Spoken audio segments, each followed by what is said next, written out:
आज बात करते हैं झंग शहर के इस इंतहाई खूबसूरत और बड़े मंदिर की, जो कि झंग बाजार के बीचों बीच वाक़ है।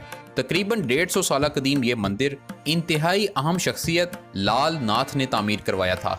अगरचे आज इस मंदिर में इबादत करने वाला कोई भी हिंदू शहरी तो मौजूद नहीं, लेकिन इसके बावजूद इसकी हिफाजत एक बुजुर्ग मुसलमान खादिम साहब पिछले कई दिहाइयों से रज़ाकाराना तौर पर कर रहे हैं।